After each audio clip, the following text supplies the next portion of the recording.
Asambleísta, gracias por acceder al diálogo, bienvenido.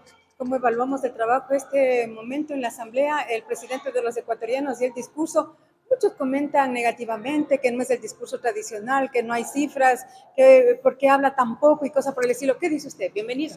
Bueno, yo creo que el momento país, todo el mundo lo sabe, es súper complicado, no solamente en el tema económico, en el tema criminal, en el tema internacional, y esto no da para seguir con las mismas formas de hacer política que las anteriores. Yo soy un ejemplo de aquello, un ciudadano dentro de la Asamblea. Creo que el presidente se ha enfrascado y se ha enfocado en dos puntos importantísimos. En primero, en combatir la delincuencia y en bajar los índices de criminalidad, que lo ha hecho, que todavía no está controlado. Seguimos con el problema de las mafias. Y segundo, en tratar de equiparar un poquito a la balanza las finanzas públicas. Qué gusto ayer en la Comisión de Fiscalización escucharle al ministro Vega decirnos que por lo menos hemos estado ya pagando a los gobiernos autónomos descentralizados.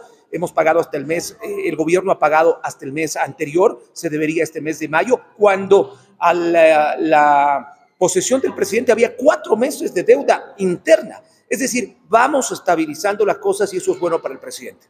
Se viene un nuevo proceso electoral y con ello el candidato principal es Daniel Noboa.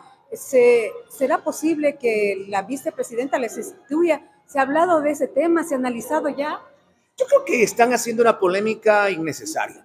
Si la norma determina que tiene que haber la sucesión de la vicepresidencia hacia la presidencia, así debe hacerse. Si la norma determina que no es necesario, porque hay que recordar que estamos en un momento diferente e histórico. ¿Por qué? Porque nosotros no estamos en un mandato nuevo, estamos completando un mandato. Y digo por qué estamos, porque lo mismo que le pasa al presidente nos pasa a los asambleístas. Estamos complementando algo luego de porque primera vez en la historia en el Ecuador se dio una muerte cruzada. Para eso hay las instancias necesarias, el Tribunal Contencioso Electoral, hay que esperar el informe de Procuraduría. Es decir, algunas cosas que para muchos lamentablemente se ha convertido en la noticia del día y para mí es adelantarse, falta todavía algunos meses para aquello. ¿Qué pasa con el tema de fiscalización? Bueno, en fiscalización terminamos el juicio político contra el exministro del Interior, Juan Zapata. Las pruebas fueron contundentes. Él argumentó que no se le había notificado. Fui el proponente y hay que decirlo a Tungurahua. Tengo una participación muy activa dentro de la Asamblea, dentro de la Comisión de Fiscalización. Lo hice en mi ponencia, certifiqué por escrito que se le notificó.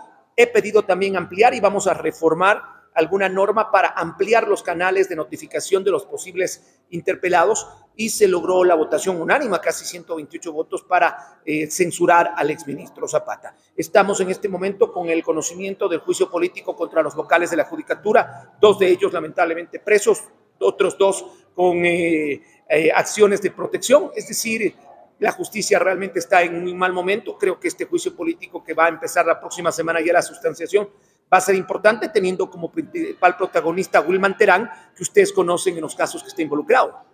Le cortan las alas, si se quiere decir de alguna manera, al presidente de los ecuatorianos con la última decisión de la Asamblea. ¿No están de acuerdo con los vetos totales? Bueno, este es algo totalmente inconstitucional. Pese a que hay un pronunciamiento, un dictamen que dice que la Asamblea podría tratarlo, no necesariamente dice que la Asamblea lo tiene que aprobar.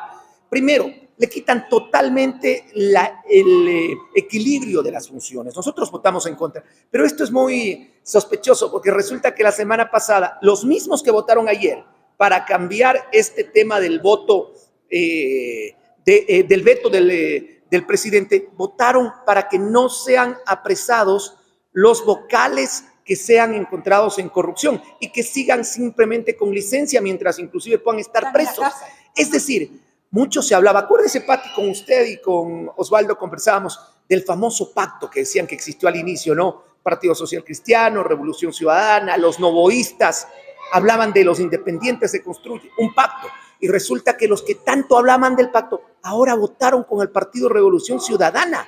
Es más, le voy a decir otra cosa, la terna que fue presentada ayer para vocal del Consejo de la Judicatura, la terna que tiene que presentar la Asamblea, la presenta Construye, pero el primer candidato en la terna es del Partido Revolución Ciudadana. Miren quiénes votaron, quiénes hablaban tanto del pacto, y ahora son los que votan con el Partido Revolución Ciudadana, para que vean que no hay que hablar mucho, ¿no? En política, lamentablemente, a veces hay cosas que no se entienden.